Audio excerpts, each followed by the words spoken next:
नमस्कार, BTV news में स्वागत है आपका। आइए खबरों की शुरुआत करते हैं इस खबर के साथ। प्रदेश के मुखिया शिवराज सिंह चौहान का डुमना विमानतल पर आगमन हुआ।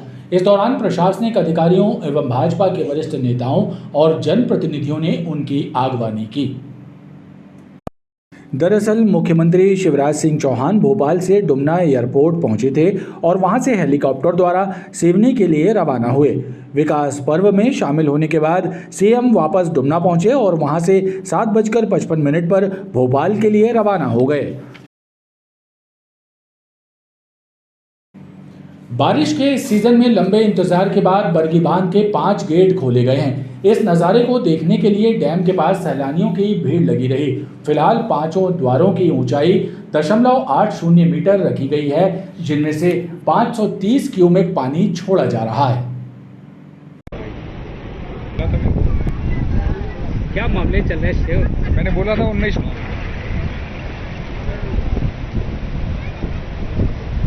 लंबे इंतजार के बाद बारिश के इस सीजन में बरगी बांध में ये नज़ारा देखने को मिला, जब डैम के 5 गेटों से पानी छोड़ने के लिए इन द्वारों को 0.80 मीटर की ऊंचाई तक खोला गया है। बांध का जलस्तर फिलहाल 418.45 मीटर है और इससे अभी 530 क्यूमेक पानी छोड़ा जा रहा है, जिससे नर्मदा के घाटों पर 4 से 6 फीट तक जलस्तर में वृद्धि होगी।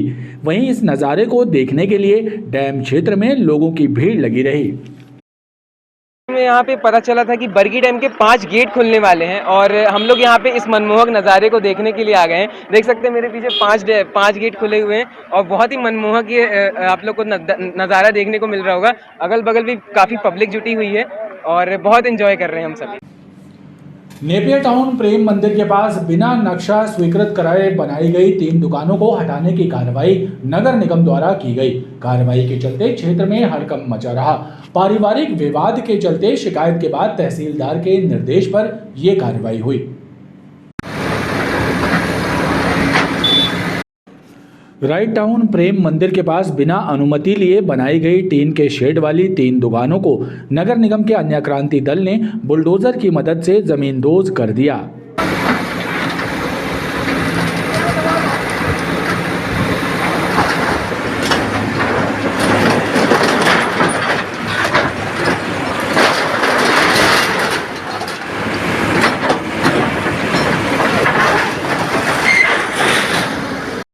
नगर निगम भवन शाखा और अन्य क्रांति दल के अधिकारियों ने बताया कि पारिवारिक विवाद के चलते साल भर से शिकायतें हो रही थी, लिहाजा तहसीलदार के निर्देश पर कार्रवाई की गई। अतिक्रमण विरोधी कार्रवाई के चलते क्षेत्र में हड़कंप मचा रहा।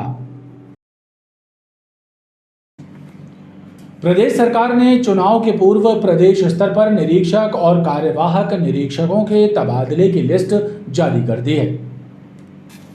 इसमें अधिकांश वे लोग शामिल हैं जो 3 साल से एक ही स्थान पर जमे हुए थे।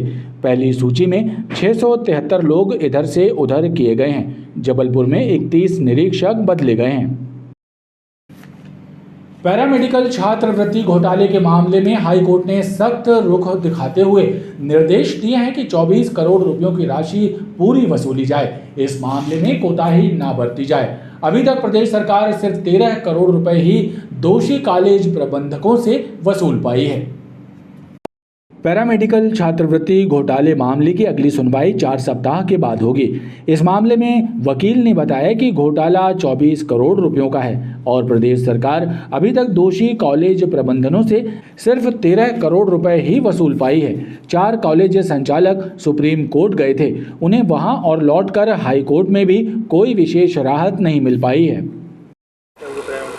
पैरामेडिकल छात्रवृत्ति घोटाले मामले में आज सुनवाई थी, तो उसमें सरकार की एक्शन टेकन रिपोर्ट में बताया गया है कि जो 24 करोड़ रुपए की छात्रवृत्ति घोटाले की राशि थी, उसमें से 13 करोड़ वसूल हो चुके हैं और कुछ कॉलेजों से जिन्होंने राशि नहीं चुकाई है उनकी संपत्ति नीलाम करने की प्रक्रिया भी चल रही है। उसमें कुछ और समय लगेगा, लेकिन राशि मिल जाएगी। इसमें से 4 कॉलेज थे जो सुप्रीम कोर्ट की ओर रुख कर गए थे। उसमें सुप्रीम कोर्ट ने फैसला दिया है कि हाई कोर्ट उनको पुनः अवसर दे और सुनवाई का और उसके पश्चात एक आदेश पारित करे। तो आज हाई कोर्ट ने उन सबको सुना और उनके तर्कों से सबसे असहमत रहे। उसके बाद उन्हें भी 50% जमा करने की शर्त पर 3 माह में जमा करने की शर्त पर उनको अंतरिम स्थगन हाई कोर्ट ने दिया है। इस मामले में हमने हाईकोर्ट को बताया कि 2015 से ही छात्रवृत्ति घोटाले में 100 से ज़्यादा FIR दर्ज हैं, जिसमें लोकायुक्त ने अभी तक कोई कार्रवाई की रिपोर्ट पेश नहीं की है। तो हाईकोर्ट ने लोकायुक्त को भी निर्देश दिए हैं कि वो इस मामले में जवाब पेश करें। इस मामले की अगली सुनवाई 4 अप्रैल के बाद होगी। बहरहाल हर हाल में पूरी राशि 24 करोड़ रुपयों की वसूली होना तय है। प्रदेश सरकार की तरफ से बताया गया कि दोषी कॉलेजों की संपत्ति नीलाम की प्रक्रिया भी चल रही है।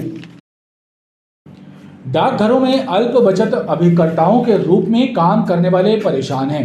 देश के प्रधानमंत्री नरेंद्र मोदी के नाम लिखा पत्र जिला प्रशासन को सौंपते हुए उन्होंने बताया कि एजेंसी देने के नियम पुराने और अव्यावहारिक हो गए हैं, जिसके चलते काम करना मुश्किल हो रहा है।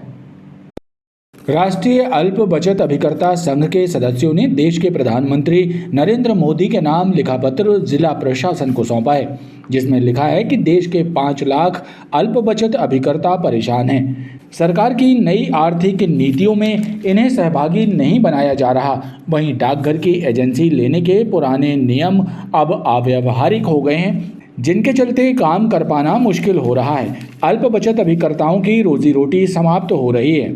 और जो आज़ादी के बाद जितना पैसा इकट्ठा हुआ 60 लाख करोड़ हुआ है, मतलब पोस्ट ऑफिस के द्वारा, और हम लोगों को क्या है उसमें हम लोगों को कोई भी कुछ मतलब मिलेगा नहीं। आखिरी में हम लोग को तो मिलना नहीं है कुछ कभी।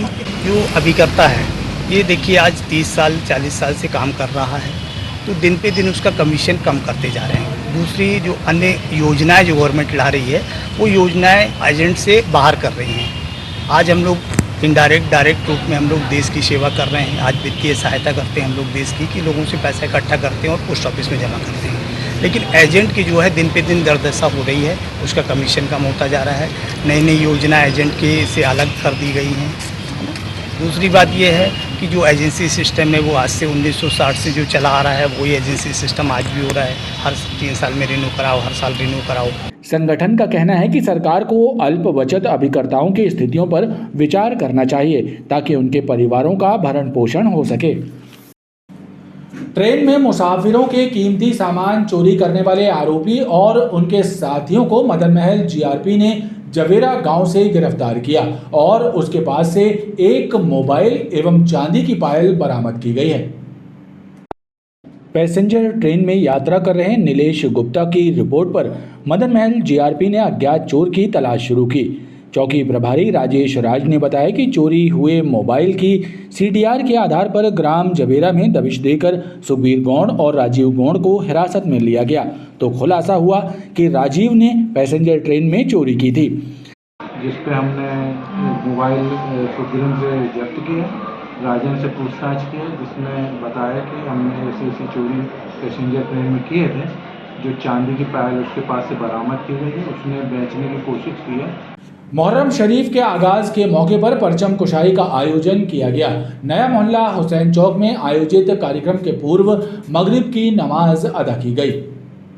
परचम कुशाई के बाद सलातो सलाम के साथ कौमी एकता कायम रहने एवं देश की खुशहाली की दुआएं मांगी गई। इस अवसर पर मुस्लिम धर्मगुरु भी मौजूद रहे। ये महीना जो शुरू होता है ये आली मुकाम इमाम हसन हुसैन रज़ी अल्लाह ताला अन्हु का महीना है। इस महीने में भी सलातो सलाम और नात का एहतमाम करके इस महीने का आगाज़ करते हैं। हुसैन चौक नए मोहल्ले में आज 1445 इस्लामिक साल का आगाज़ हो गया है। इसके हम पूरे शहर वासियों को और हिंदुस्तान के लोगों को अमन और चैन की दुआ करते हैं। बेलखेड़ा के मनकेड़ी गांव में वृद्ध की हत्या करने वाले कातिल को पुलिस ने गिरफ्तार कर लिया है। बुजुर्ग के घर में फर्नीचर का काम करने कारीगर ने ही मजदूरी के पैसे के लेन देन को लेकर कुल्हाड़ी से हमला करके हत्या की थी। सोमवार की दरमियानी रात को ग्राम मनखेड़े स्थित खेत में बने मकान में कुंजीलाल लोधी की कुल्हाड़ी से हमला करके हत्या की वारदात को अंजाम देकर आरोपी फरार हो गया था। इसकी जानकारी लगने के बाद बेलखेड़ा पुलिस ने प्रकरण पंजीबद्ध कर छानबीन शुरू की, तो इस बात का खुलासा हुआ कि उनके घर में फर्नीचर का काम करने के लिए मेर सिंह विश्वकर्मा आया था और घटना के बाद से ही वो गायब है। लिहाजा पुलिस ने उसकी तलाश शुरू की और नरसिंहपुर जिले में स्थित ग्राम बमहोरी में छापेमारी कर उसे गिरफ्तार कर लिया। बेलखेड़ा में मनकेड़ी की हार में 17 तारीख को जो नृशंस हत्या एक सीनियर सिटीजन्स की हुई थी उसका पर्दाफाश कर दिया गया है। 75 वर्षीय कुंजीलाल लोधी जो कि मनकेड़ी के हाथ में अपने खेत पे सोए हुए थे, उनकी डेड बॉडी रक्तरंजित अगले दिन बेलखेड़ा पुलिस को मिली थी। उस पर से बेलखेड़ा पुलिस लगातार इन्वेस्टिगेशन करती रही और हमारे एसडीओपी पाटन और हमारे टीआई बेलखेड़ा ने लगातार उसमें काम करते हुए आरोपी गुड्डू विश्वकर्मा को नरसिंहपुर से गिरफ्तार कर लिया है। उससे वारदात में प्रयुक्त कुल्हाड़ी भी जब्त कर ली है। उद्देश्य यही था कि उसने उनके यहाँ काम किया हुआ था और मजदूरी के पैसे मांग रहा था, जिसमें पैसे नहीं देने के कारण हत्या की वारदात को घटित किया गया। पुलिस के अनुसार मजदूरी के पैसों से लेन देन को लेकर उसने इस वारदात को अंजाम दिया था। पुलिस ने हत्या में इस्तेमाल की गई कुल्हाड़ी भी बरामद कर ली है। आधारताल और भेड़ाघाट में नकबजनी की वारदातों को अंजाम देने वाले 6 नकबजनों को पुलिस ने गिरफ्तार कर लगभग 8 लाख का मशरूका बरामद किया है। वहीं एक फरार आरोपी की तलाश जारी है। आधारताल मैत्री नगर निवासी श्रीराम सिंह ठाकुर के घर पर 26 जून को चोरी की वारदात सामने आई थी। घटना की रिपोर्ट पर पुलिस द्वारा तफ्तीश शुरू की गई और उन्हें मुखबिर से सूचना मिली कि कुदवारी के हनुमान मंदिर के पास 4-5 युवक जेवरों का बंटवारा कर रहे हैं। लिहाजा पुलिस ने मौके पर दबिश देकर उन्हें गिरफ्तार कर लिया। पकड़े गए आरोपियों में कुदवारी गोहलपुर नर्मदा नगर निवासी रोहित कोल, सुमित दाहिया, शिवम कुशवाहा, अनिल सेन एवं एक नाबालिग लड़का शामिल है। पुलिस ने आरोपियों के कब्जे से लगभग 6 लाख रुपए कीमत का मशरूका जब्त किया है। इसी तरह से हमारी आधारताल और भेड़ाघाट में 2 प्रॉपर्टी ऑफेंस की वारदातें हुई थी, 2 बड़ी नकबजनी की वारदातें हुई थी, जिसमें 8 लाख से ज़्यादा सोने चांदी की जेवरात गए थे। आधारताल वाली वारदात में 5 आरोपी पकड़े गए जो सामान्यतः गोहलपुर क्षेत्र के रहने वाले हैं। वहीं भेड़ाघाट में 17 जुलाई को रेलवे के सेवानिवृत्त कर्मचारी शुक्र प्रसाद चौहान के घर में चोरी की वारदात को अंजाम देने वाले आरोपी दीपक उर्फ शिवम पटेल को पुलिस ने गिरफ्तार किया है। वहीं उसके फरार साथी विनोद अहिरवार की तलाश की जा रही है। और भेड़ाघाट में जो रिटायर्ड रेलवे कर्मचारी की घटना हुई थी नकबजनी की, उसमें एक व्यक्ति पकड़ा गया जो पाटन का रहने वाला है। इन लोगों से बड़ी मात्रा में सोने चांदी के जेवरात बरामद हुए। उनके प्रीवियस क्रिमिनल रिकॉर्ड्स हैं और ये लोग आपराधिक गतिविधियों में लिप्त थे। पुलिस ने आरोपी से 2 लाख रुपए का मशरूका जब्त किया है। पर्यट नदी के बघौड़ा पुल से बाइक सहित नदी में बहे युवक का शव मिल गया है। सोमवार की रात हुए इस हादसे के बाद शव को तलाशने के लिए रेस्क्यू अभियान चलाया गया और बुधवार की सुबह युवक का शव बरामद हुआ। पुलिस के अनुसार सोमवार की रात को बेलखाड़ू के बाजार से खिरिया ग्राम वापस लौट रहा मुकेश पटेल बघौड़ा पुल पार कर रहा था। उसी दौरान पुल पर पानी बढ़ गया और वो बाइक समेत नदी में बह गया। उसकी तलाश के लिए रेस्क्यू अभियान चलाया गया और बुधवार की सुबह उसका शव पर्यट नदी से बरामद हुआ। पूरा एसटीएफ का बल लगा रहा। 2 दिन तक लगातार उसकी तलाश की गई। आज दिनांक 19/7/2023 को मृतक की तलाश करते हुए मृतक पर्यट नदी बघौड़ा के पास में मिला है, जिसकी लाश का पंचनामा कार्रवाई की गई है और मृतक की लाश का पीएम कराने मेडिकल कॉलेज जबलपुर भेज जाता है। पुलिस ने मर्ग कायम कर शव को पोस्टमार्टम के लिए भेज दिया है। ऑपरेशन शिकंजा के तहत बरगी पुलिस ने शराब की तस्करी में लिप्त 2 आरोपियों को पकड़ा है और उनसे 90,000 कीमत की 774 पाव अंग्रेजी शराब जब्त की है। बरगी पुलिस ने 2 अलग अलग स्थानों पर कार्रवाई कर मोटरसाइकिल से शराब की तस्करी करने वाले 2 आरोपियों को दबोच लिया है। बरगी तिराहे से गोविंद पटेल को पकड़कर उसके पास से 438 पाव अंग्रेजी शराब जब्त की है। वहीं एक अन्य स्थान से शुभांश यादव को गिरफ्तार कर उसके पास से 336 पाव अंग्रेजी शराब बरामद की गई है। उसमें जो गाड़ी में सवार थे 3 व्यक्ति मौके पर उनको पकड़ा गया है और 25 पेटी शराब इसमें मिली है और इसमें तीनों लोगों की गिरफ्तारी की गई है। और ये जिससे शराब लेकर के आ रहे थे और जहां पर देने जा रहे थे उनको भी इसमें आरोपी बनाया गया है और उनकी भी तलाश पतासाजी की जा रही है। ये इनके हिसाब से ये पौड़ी बोड़ा में जो कल्हारी है वहाँ से लेके आ रहे थे। धर्मेंद्र पटेल ने इनको प्रोवाइड कराई थी और ये चंद्रशेखर को खजरी खिरिया पर पास ऑन करने वाले थे। तो इसमें दोनों को जो है आरोपी बनाया गया है और विवेचना जारी है। खबरों का ये क्रम लगातार जारी है। आप देखते रहिए BTV न्यूज़।